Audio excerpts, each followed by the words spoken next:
To the 2019 Diabetes Professional Care Conference, and my congratulations on making it a whole hour earlier than we usually start. This is our 5th annual conference. It's clearly our biggest in terms of the venue, the number of exhibitors and sponsors, and most importantly of all, yourselves, the delegates. I hope that by the end of tomorrow, you'll also say it's our best ever conference, not just our biggest. My name is Mike Sadler, and I have the pleasure of chairing this conference. I started working with DPC in late 2014 and have chaired every conference since that first one at the Barbican in November 2015, and it's been really good already to see so many familiar faces today. I'm going to now hand over to Maggie Meir, who, as many of you will know, is the founder of DPC and has thus been completely instrumental to the creation of these conferences starting back in 2015 at the Barbican. I'll stop stalling now because I think Maggie's now off the phone, and so I'm going to hand over to Maggie and then you'll hear more from me later. Thank you.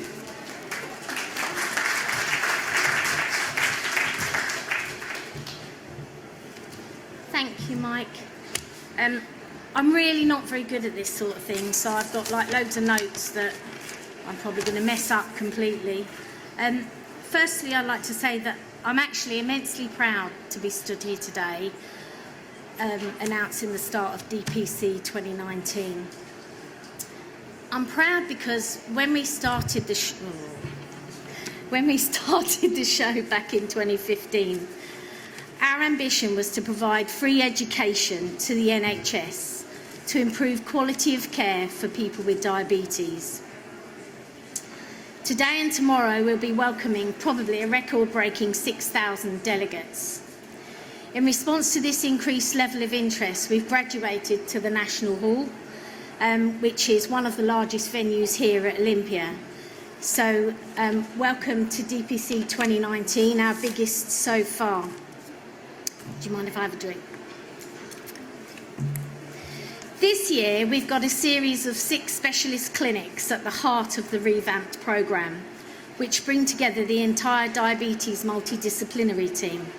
The objective being to support healthcare professionals in delivering joined-up care through the sharing of best practice and experience between healthcare teams in primary, community, specialist care and CCGs. My passion to actually improve diabetes care is actually very, very personal. And 2 days ago marked the 29th anniversary of losing my dad. My dad was 47 when he died. He was a type 1 patient and he had septicemia, sepsis as we all know it now. He'd had it for quite some time. He'd been getting it on and off, but back then people, you know, you guys, healthcare professionals, hadn't been given the education and knowledge about sepsis and its connection. And he kept getting told he had a virus. So we lost him. I then was diagnosed in 2004 myself as a patient or person with diabetes, and I live with diabetes every day. I just want to make a difference. And by doing DPC, I know that I can help you guys literally to get more education. All the effort we put into DPC, and trust me, there is a lot, is made with perfect intentions. We have a strong, passionate, long-term commitment to improve diabetes care through education. We actually put our heart and soul into DPC, and a lot of blood and sweat and tears as well. And if I told you that I haven't taken a salary for 6 years, it'll tell you how much commitment I have to what we do.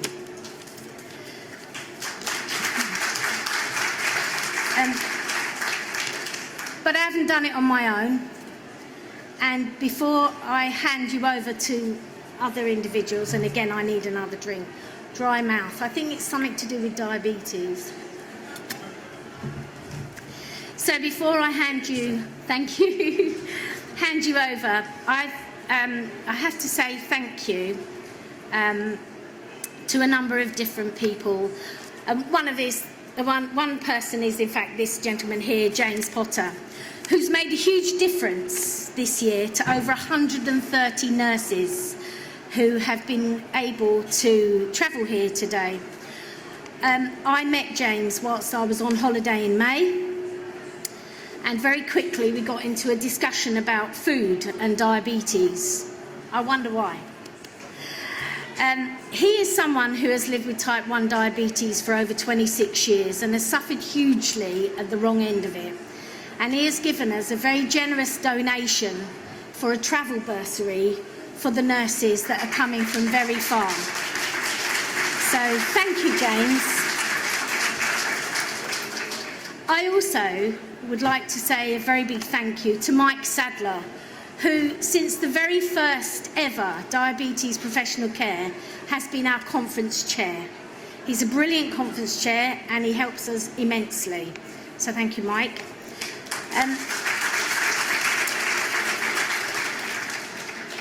We also are very privileged to have a conference steering committee that includes people like Partha Carr and Becky Thomas and Jay Srivasani, Debbie Hicks. I can't name them all, but I'd like to say thank you to all those on our steering committee. I'd like to say thank you very much to Jonathan Valabji as well, who has supported our event from the very first one. I'm sure everybody thought I was bonkers. Also, I'd like to say thank you to all our exhibitors and supporters, our sponsors and our partners, because without them we wouldn't have DPC, because we don't charge for you guys to come in, so we have to get the support from somewhere.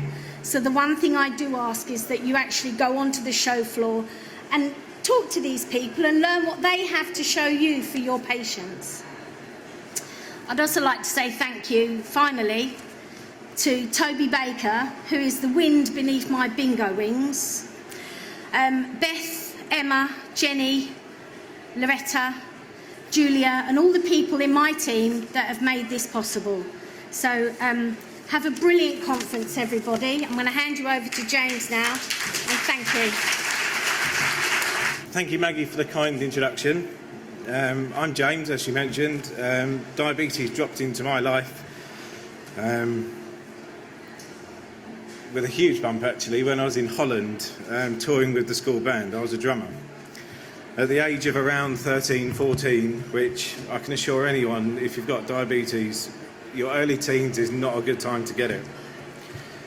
I've always been a super driven individual in business, since more or less the same time actually opening up a little school stand selling sweets and things like that. I've had a huge immense drive and ambition ever since this time, because I never quite felt equal to everyone else. I was different. I had a condition, I had an illness. I was the kid who needed injections, blood testers, and actually until the Freestyle Libre, I will say I hated doing testing, and generally I probably went month on month, year on year without doing tests. It really used to upset my sport. I was a very keen ice hockey player, and it really ruined my life for a long time. I've always struggled coming to terms with diabetes, and to be honest, probably never ever fully will. On that point, I do think it's hugely important to get, mental health issues out, because, following getting diabetes, it's a very hard thing. As my wife will confirm, I think I'm a superhero. I'm invincible. Sadly, I've not been so invincible. The main things that jump-started my awareness were the fact that we had trouble conceiving children. The past 6-7 years, I've had major issues with my eyes, some 6 general anaesthetics, 2 detached retinas, several thousand shots of laser, 6 injections in each eye, and finally I've stabilised what was a horrible thing. And I do thank an amazing man called Mr. Hykin at Moorfields, because he saved my sight. I do feel I've been let down a lot by the NHS because I've fallen off of radars, I've not been seen by the right people. I mean, still to this day, I'm 18 months in a new hospital and I still can't see a diabetes care person. However, I now have a wonderful wife and a 1-year-old daughter, so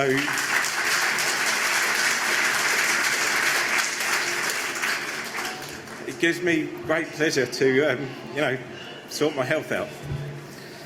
So why am I doing this? As I've mentioned, I've fallen out of the system several times, and going years without diabetes specialists is not good. For a long time, I've even had to pay for, pen needles, sticking with inferior or old technology, insulin, testing equipment, and dealing with people who just simply are not up to speed with the latest equipment and developments in medicine. To this day, I still pay for my Libra sensors, as because I'm not on a local authority clinic, and therefore I don't get the benefit of getting them prescribed. Obviously, some of this is my laziness, but all the same, people should know more, and events like this allow not only for CPD, but also eye-opening new ideas, theories, and in fact. Please, everyone, communicate. It improves the quality of life for so many people, and actually ultimately saves lives. When I met this amazing lady called Maggie, it was actually on holiday, on a sunbed, believe it or not. I was just simply blown away with what she does, with her own personal things going on. She doesn't care, she just gets on with it and helps other people, which really hit hard for me. She told me about her event, and I just thought, we was into an hour into a conversation over dinner, and it was like, right, I must do something. I can do something. So we came up with doing this bursary. The whole point of this bursary really is because I was appalled with how I was treated, and I'm not the only one. There's plenty of other people out there that are missing out. But the point is, though, if what we're trying to do with this bursary is, if you want to learn, we want you to learn, because I want you to learn. So the point is, if we can get you help, get you travel, get you whatever you need to get to events like this, we want to do it. My personal commitment to this was reasonable this year, but I want to do more, and we will do more. We'll increase year on year from now on. So that's probably about it for me. But if you want to help, get in touch with this superwoman and she will help you. Thank you.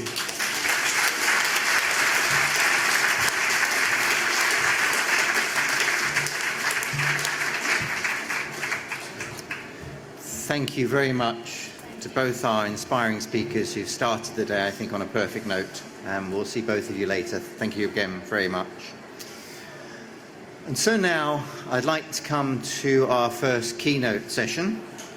We're privileged to have joint speakers for this session, both of whom you'll probably recognise as having spoken for the last 3 years, I think, at this stage in the conference. And so what that does is give us a chance to hear about progress over that period of time since last year, but also to look ahead to where we might be this time next year and the 2020 DPC conference, and I can hear groans from the conference organisers already.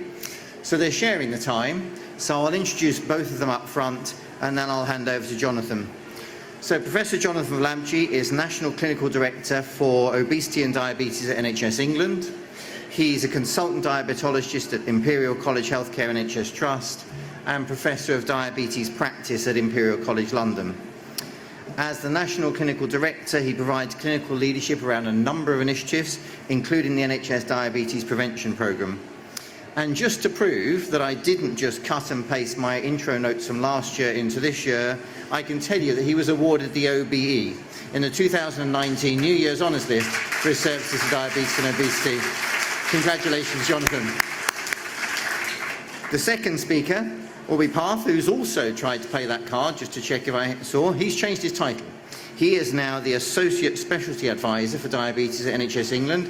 Observant people will remember that he was the Associate National Clinical Director last time, and we'll be interested to see if that's made any difference to your role.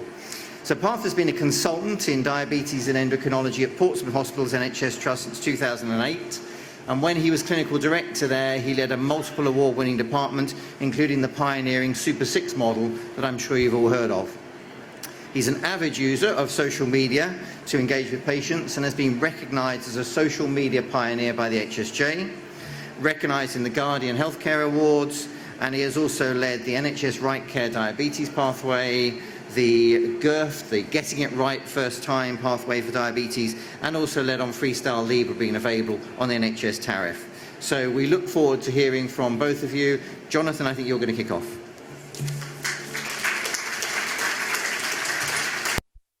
Perfect, thank you. Welcome everybody. Thank you very much, Mike, for that very kind introduction for us both. James and Maggie, thank you very much. Fantastic opening talks and hard acts to follow.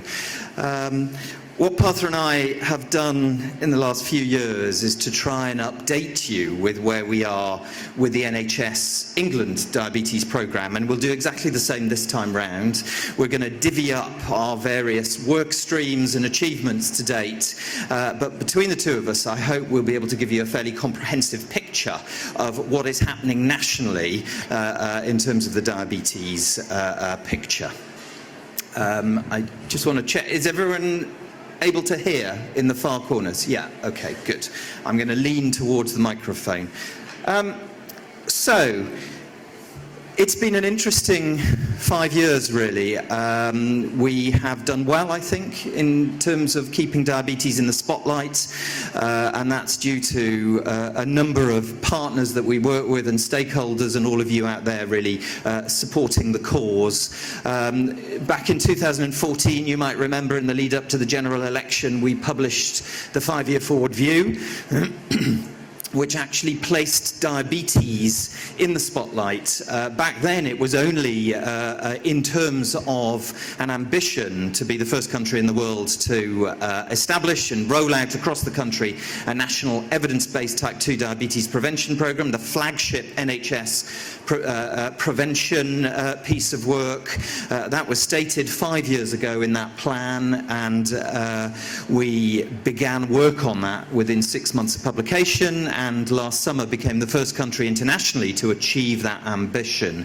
But that was very much the first part of quite a broad portfolio of activities that we've managed to achieve resourcing for. Following the 2015 general election, we were successful in the comprehensive spending review, and you might remember we got quite a lot of funding for a diabetes treatment and care programme, and I'll tell you more of the details of that shortly. And then, of course, we roll the clock forward to about 15 months ago. I think it was June or July of 2018, where with the 70th birthday of the NHS looming, Theresa May, as Prime Minister, promised the NHS an additional £20 billion per annum of funding, provisional on us coming out with a suitable plan for administering that additional money. And we got to work, many people got to work, and I think we were pleased that we managed to land most of what we asked for in the long-term plan. And so the focus of today's talk is to really talk about the new pieces of work that have arisen from the long-term plan, which was, let me get the right slide for you. There it is, in its magnificence, the front cover. So what we want to paint for you today is the picture of all of the work streams involved in that. Fundamentally, there are some new work streams, and there are also the continuation of the pre-existing work stream. So between us, we will cover that. I think probably worth a mention that whereas we got a whole chapter on diabetes in terms of both treatment and care for all forms of diabetes and ongoing work in terms of type 2 diabetes prevention, there was also an obesity chapter, and as we know, that aligns to type 2 diabetes in many respects, and so we will now see over the next 12 months or so the evolution of an NHS England obesity programme and team as well, and much of that will complement not all of the diabetes work streams, but certainly some of the type 2 diabetes work streams, so that's good news. Let me start with the, I suppose, our first work stream, dating back a number of years now, the National Type 2 Diabetes Prevention Programme. So we started, first phase of rollout was in financial year 16-17. This is for people who have been identified through routine care, through the NHS Health Check programme, but have been identified as being at risk of developing type 2 diabetes in the years to come. And there is good, strong evidence from well-conducted randomised controlled trials that you can delay or prevent the onset in those individuals, and that's what we looked to implement. In the first financial year, 16-17, we hit about 50% of England. The next financial year, we hit 75% coverage. And last summer, summer of 18, we became the first country internationally to achieve universal coverage with a type 2 diabetes prevention programme. We didn't know how it would land. We were put up there as the flagship prevention programme for the NHS to prove to our population and our healthcare professionals that the NHS could do prevention, not just react to the problems in front of us, but to actually be more proactive. And we didn't know how it would land, but we've been very pleased, with the enthusiasm with which people who are at risk have been keen to get on the programme, and secondly, the enthusiasm with which our predominantly our general practice colleagues have been willing to support the programme and establish referral pathways for people and to refer people up. So successful, in fact, that by last summer we were running into capacity issues. We had our ambition was to get 100,000 people per year through the programme by 2020, and we achieved that a year early. And not only did we achieve it, but we were running into capacity problems. So our ask of the additional 20 billion and the long-term plan was to double capacity within the type 2 diabetes prevention programme, and indeed that is what came to pass. So we were delighted with that. That gives us lots of opportunities to have a much greater reach for the programme moving forward.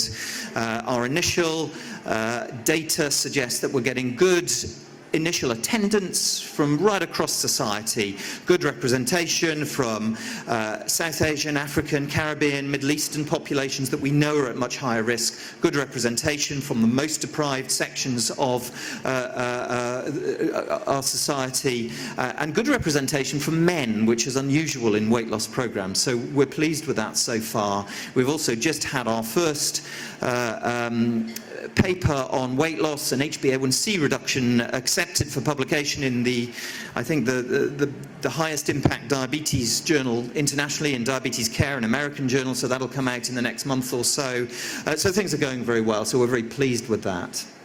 So, I'm not going to go into any more detail, and I could talk probably for at least the whole session on the prevention programme, but I think we have the next session in one of the parallel work streams is all about the type 2 diabetes prevention programme. So if you want more, please join us there. Now, the NHS England Treatment and Care Programme, you will be familiar with some of the main parts of that programme, but I'm going to start with some of the newer aspects. We really, through Partha's great work at championing the technology in type 1 diabetes care pathways, we got significant resource around glucose monitoring and the new technologies around that, and I'm not going to touch that because Partha's going to go into all of the detail of that shortly, but that is a really important new work stream, if you like, within the NHS England diabetes treatment and care portfolio. Another new work stream is this. I think, don't worry too much about the black text, but the headline I have not seen before in my almost 3 decades of experience at the clinical coalface. I haven't seen a piece of research quite capture the imagination of both public and healthcare professionals as Roy Taylor's work, the DIRECT study that showed if you take people within the first few years of diagnosis of type 2 diabetes and put them on a very low-calorie diet, a total meal replacement, so reconstituting powder into shakes and soups and everything, and you put people on that diet for 3 months, you then reintroduce food, and you then give them the sort of techniques and behavioural tools, if you like, to maintain the weight loss achieved, that almost half achieved remission progression of type 2 diabetes, and it really changed the way of thinking in some respects to what was an inexorably progressive long-term condition to something in which we might actually be able to turn the clocks back and achieve remission. Shortly following the DIRECT study, Susan Jebb and Paul Aviard published quite a similar, an almost identical intervention in people who were obese, again total meal replacements with almost identical weight loss, an average weight loss of a staggering 11 kilograms. So we have two well-conducted randomized controlled trials to show us what can be achieved. And so we wanted to run with this. We got funding through the long-term plan to run with it. We know that it works in the randomized controlled trial setting. It's very different applying that to the live, real environment of the NHS, but that is what we're going to do. We've been working on this quite hard for the last 6 months in terms of developing a service specification with an expert group, developing the approaches within the NHS that we'll take, and from April we will go live as the initial pilot. Will provide these interventions to 5,000 people in different areas across the country, and if we can reproduce, at least partly reproduce, the success of the trial, then there will be a very strong case for scaling up. And in the same way that we have done for the type 2 diabetes prevention program, we would like, assuming that we can show effectiveness within the live environments, we'd like to do the same in terms of a national rollout in the longer term for the low-calorie diet piece as well. So really exciting stuff. Now, the treatment and care programme initiated following the comprehensive spending review in the wake of the 2015 general election.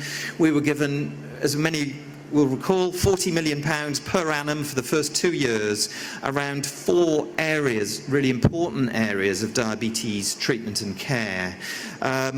This was difficult for us. We had to make the case at the time. We were aware that there was a pot of money called the Transformation Fund available, but it wasn't sufficient to make the case that this would improve the care and the clinical outcomes for our people with diabetes across the country.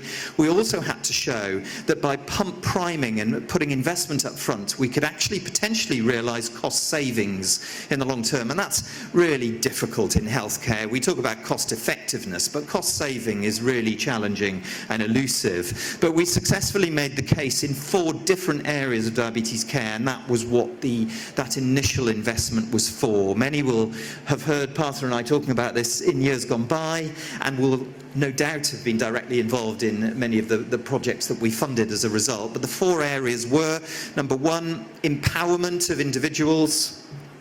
You can see the 4 areas there. So I'm going to start with the 3rd bullet point first, which is the empowerment and better access to structured education.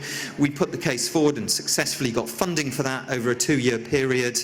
The second was better achievement of treatment targets, HbA1c and blood pressure and cholesterol, in order to reduce the longer-term burden for our people of the complications of diabetes. Number 3, for those with foot problems, better access to multidisciplinary foot care, which has a very strong evidence base and can save limbs, as we well know, with good evidence.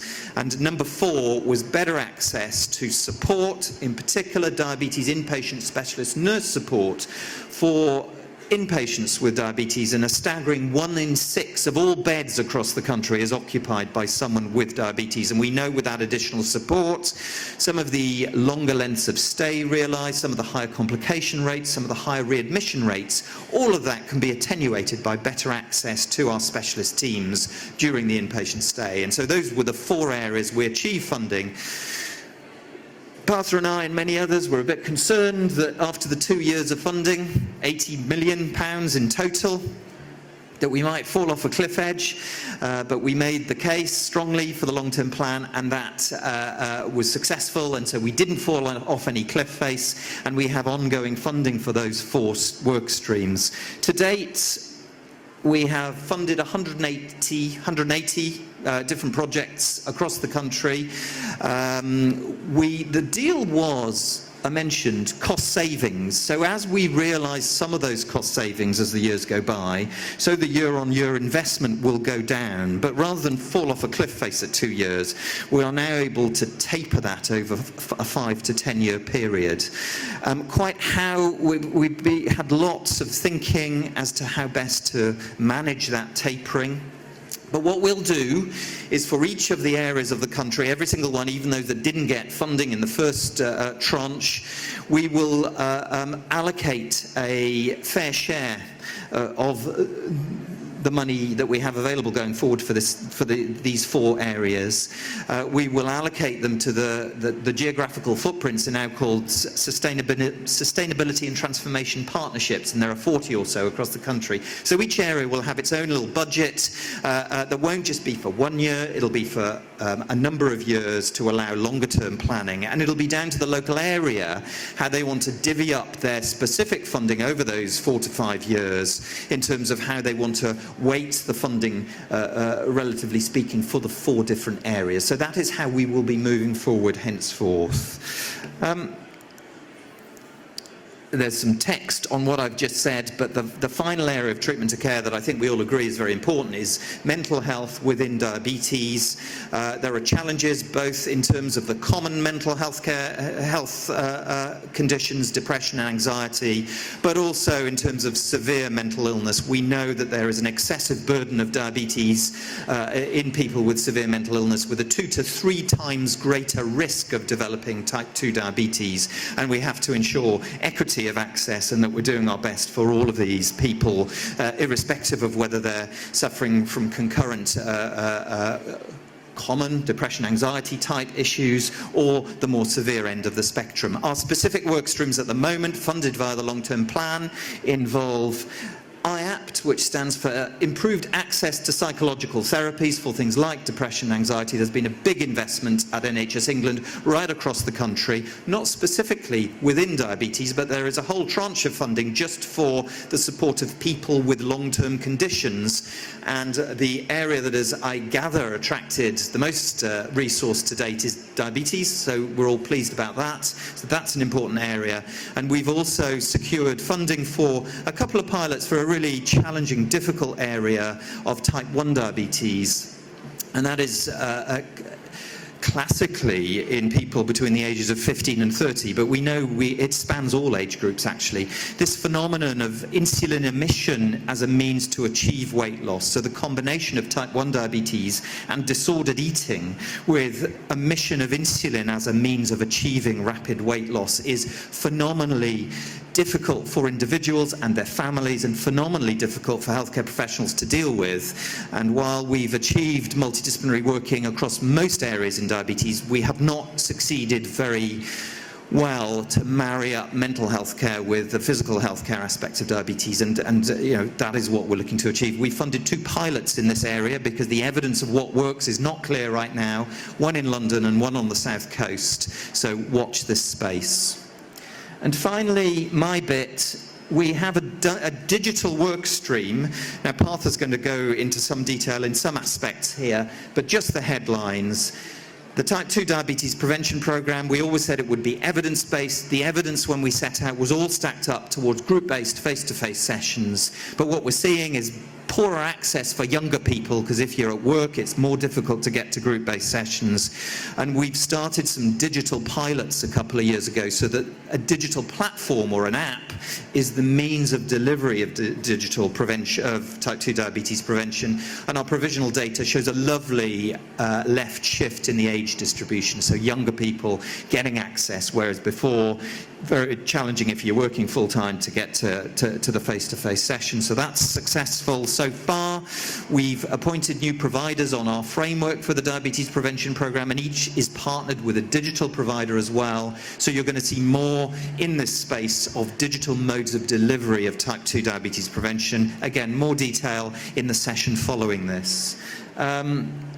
There is a digital platform for people with type 2 diabetes, an education platform, not just for newly diagnosed people, but for all people with type 2 diabetes, that was the first digital product in this space to get evidence from a randomized controlled trial. We bought up the licenses, are making the user interface more user-friendly at the moment, which should be complete at some point early within the new year, and then our intention is to make this product accessible through a staged rollout nationally. So again, we've been harking on about the importance of access to education and structured education. We know that referrals are made, but attendance is less good. Often the same problem, younger people struggle to get to the face-to-face appointments, so this will add to our portfolio of potential interventions for people, a digital mode of delivery. And finally, there are other digital innovations in the education space for type 2 diabetes. We've done work in the type 1 space as well, but I'm going to leave that to Partha to talk to you about. But we've invested about 2 million as well in what are called the test bed sites. So interventions not with great evidence to date will be tested again in live environments. So we've invested in 3 projects, one in Greater Manchester, one in South West London, and one in North East Hampshire and Farnham. So I'm going to stop there and hand over to Partha, who's going to take you through a number of things. I'll let you take over. Thank you, everybody.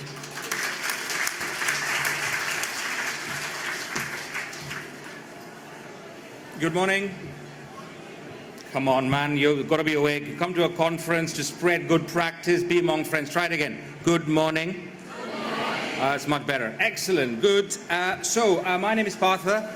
I'm a consultant in diabetes, and in spite of whatever people talk about, me and Jonathan actually do a full-time job. So if we don't sometimes answer emails, we're actually doing a job apart from the national roles. So a pleasure to be here, and as Jonathan mentioned, a big thank you to Maggie and Mike and Toby for everything you've done. And if you've got lots of questions about what NHS England are doing, we've got a park upstairs, sort of park. So come along if you have any questions, come to the sessions if you've got anything else, etc. Right, so going back to the slides, if I can go back to the slide deck where we had. So while they're trying to load that up, so as Jonathan mentioned, it's been quite an interesting time, and while we've been trying to do different sort of interventions, one of the focus has been on type 1 diabetes care along with type 2, which we have. Excellent. So why the focus on type 1 diabetes care? Well, the National Diabetes Audit tells its own story. If you look at it, then less than 30% of people achieve a target of 7.5%. You can turn around and say, oh my God, that's because the system is so bad and nobody does it. Well, actually, that's the same across the whole world. Type 1 diabetes, for those of you who live with it, for those of you who experience it, for those of you who look after them, is not easy.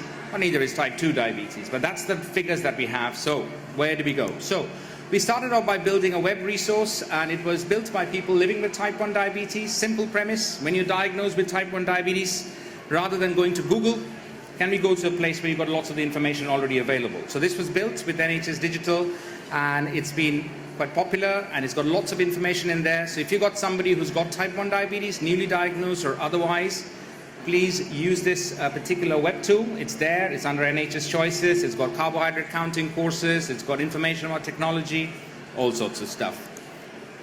What about, so this was about the commitment in the long-term plan. Flash glucose monitors, I'll come back in a bit, but one of the big things that the commitment is about giving continuous glucose monitor to everybody who's got type 1 diabetes in their pregnancy. And that is based on a trial done by Helen Murphy and their group. And as Jonathan mentioned, one of the things that we do, and that's an encouragement to all people who do academic research, etc., is trying to marry research with policy. There's no point in doing fantastic research if it stays in a PowerPoint slide or in a paper. You've got to bring it to the population. And that's where the direct study comes into being, and that's where the this concept study also comes into being. If there are outcomes, which the concept study suggests is outcome in neonatal outcomes, etc., the commitment is that we will try and move it on from April onwards, gradually across the whole country. This is something that some of you on social media will have known. This is called the Libra battle, which was interesting, and we started in October 2017. And when we didn't have any Libra on the NHS, the Libra landed November 2017. And over the course of time, in April 2019, there isn't a single clinical commissioning group in the country who now say no. Nobody said no, and everybody is giving out, though at different paces. So where are we now? So we are tracking as things are going with the adoption. There are different criteria. There's only one criteria. But what we do have is uptake rates of differences. And as you can see, there is progression.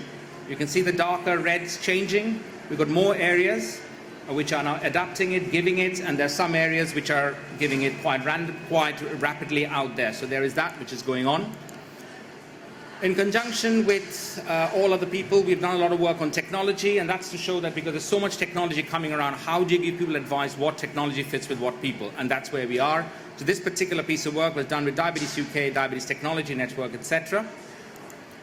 On top of that, some of you may be familiar to a work stream called GIRFT, that Getting It Right First Time. That involves the diabetes team or the NHS Improvement England GIRFT team going around to every single hospital in the country.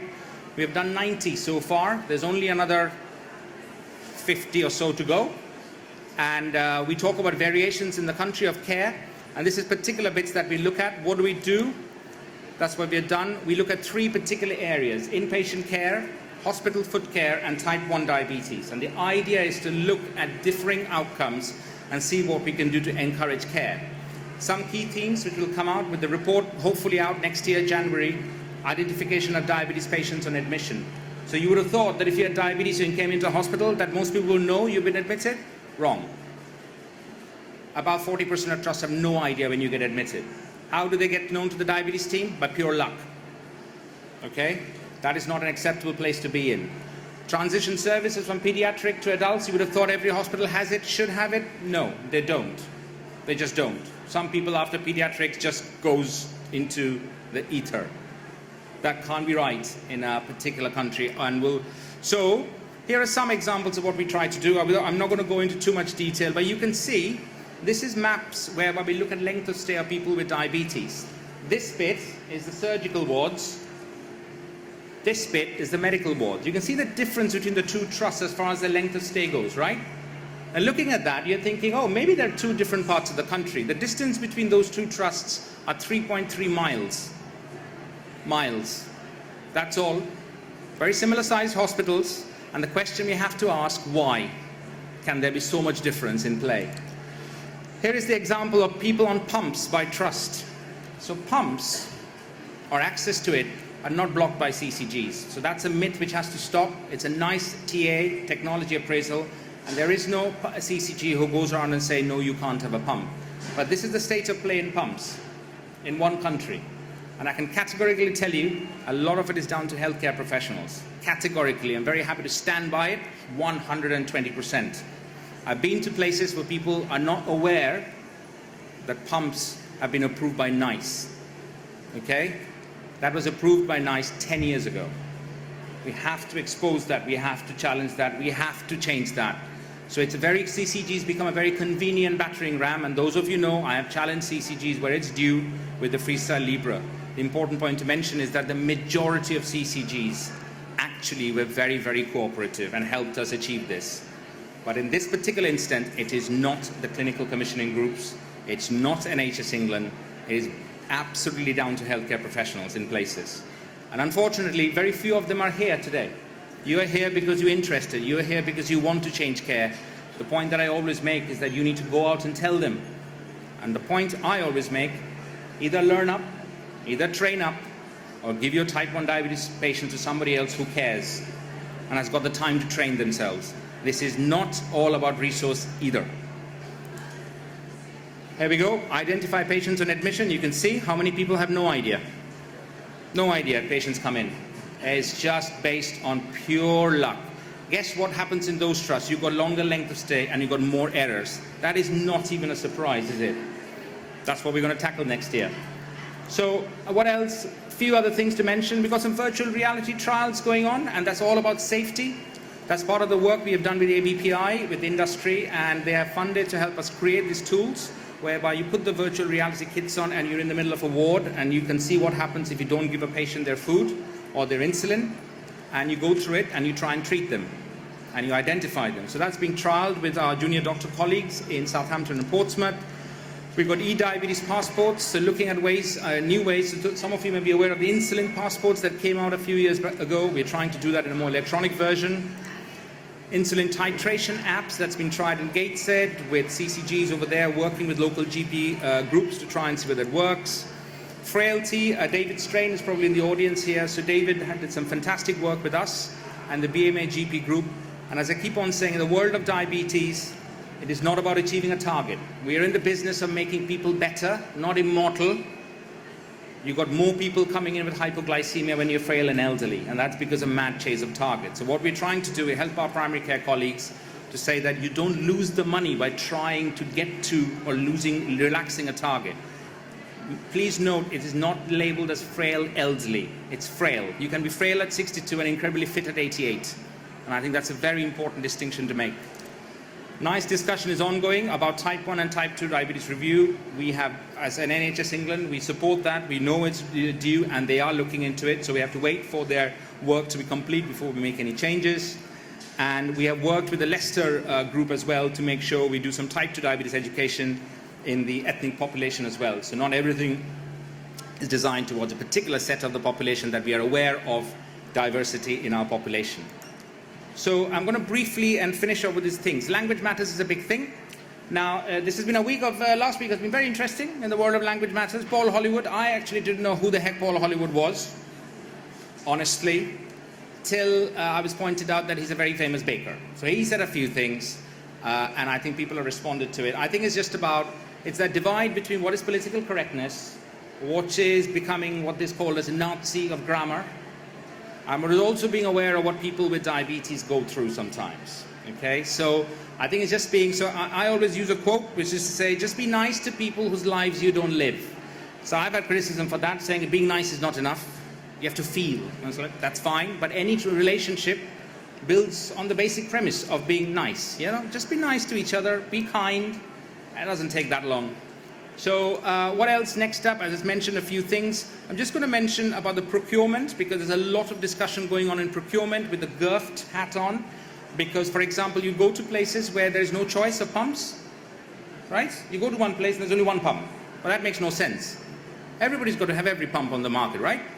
You let the people choose. And if the professionals feel that they can't train up, well, I've got one advice for you, train up.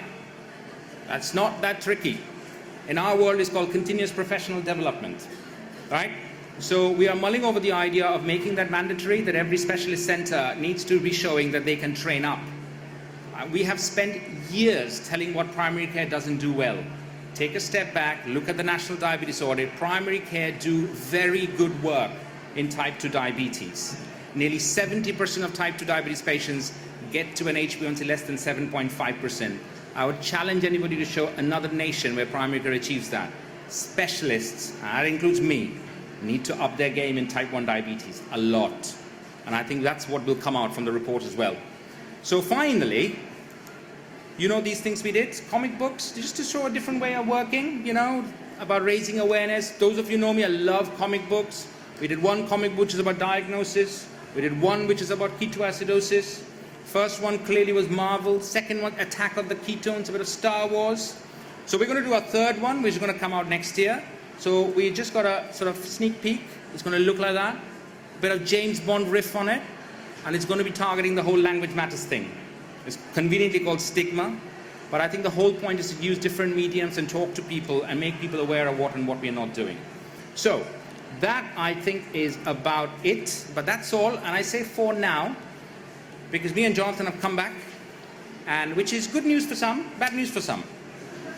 But it will be interesting times, and we all continue to hope for your support in this work. So thank you very much for listening. Right, thank you, Jonathan and Partha. So we have some time for questions. The team have caught us up very well. We have a roving microphone, so if you could raise your hand if you want to ask a question, and then we'll hand it over to Partha and Jonathan. And there will be opportunities later also as well. But any particular questions now? As always, Chair's privilege. I've got one on my sleeve, but I prefer it to come from the audience. Okay. Jonathan, for some time now I've been introducing you as the Clinical Director for Obesity and Diabetes, and you made brief reference to where those paths overlap. Can you say a little bit more about that, please? So I was appointed as National Clinical Director back in 2013, initially as the National Clinical Director for Obesity and Diabetes, and Did you have completely black hair then? I did. Thanks for that. I was the first to carry obesity in the portfolio. My two predecessors as National Clinical Directors were just for diabetes. It was very big to say that there were really three parts to that portfolio: type 1 diabetes, type 2 diabetes, and obesity. There are clear alignments of the latter two, type 2 diabetes and obesity. Obesity, or being overweight or obese, is the major modifiable risk factor for type 2 diabetes, so it has some logic there. Obviously, over the last 5 years, we've managed to expand a portfolio with resourcing around diabetes, but my point really in that talk was that I think we're now opening the door on a similar approach to obesity as well. I think there are clear alignments, there are clear parts of diabetes that have nothing to do with obesity, but I think the alignments justify it all being in the one portfolio, really. Okay. Do you want to add anything else? Okay. No, I agree. I mean, that's a portfolio we sort of share out, but absolutely, I think there's definitely a push, and one of the things that it's aware of, so the language matters work that I talked about, we're now going to move it into obesity. That's a work that we're doing right now. Similar sort of concept, based a lot on the BBC program last night, but it was out on obesity as well. So it's definitely a focus for us. So we're definitely looking into it. Yeah. Okay. We do still have time for one more question, and I'll make sure we do get back on time. Does anybody want to ask one question now? There's a gentleman here at the front, probably as far from the roving mic as we can possibly get. That's always the plan. So if you just briefly say who you are, sir, and then your question. Hi, thank you. Dr. Weatherup, a GP from Wales. Just interested, do the other countries of the UK look upon England with envious eyes, or do Scotland, Northern Ireland and Wales have similar programs which match up with England's plans and objectives? I would actually say that there are some things, I mean, you come from Wales, if that's all right? I think Wales have got some amazing things that we have emulated. That's the other way around, I would say. I've learned a lot from our Wales. I'm not saying that political correctness. You see, to me, all the four countries are the same. I don't have any politics in this one. But I think we have been very fortunate, if I'm very honest. I think there's a lot of it is about luck. Being right place at the right time is a good combination, which works. So, but again, if I give you some examples, for example, as I said, you know, for the freestyle Libra and all that sort of, Wales was the first country to go absolutely ballistically green on it and really supported us in our work. So I think there are things to learn from each other, I would say. I think we've tried to work closely with the other nations as well. In terms of Wales, our equivalent is Julia Platts. I think she's the equivalent National Clinical Director there. I know Julia very well. In fact, we were at medical school together a little while ago and have frequent conversations about strategy and tactics, etc. So there's a lot of cross-talking between the nations, despite the fact that health is devolved, isn't it, to the four nations. So. And the rugby.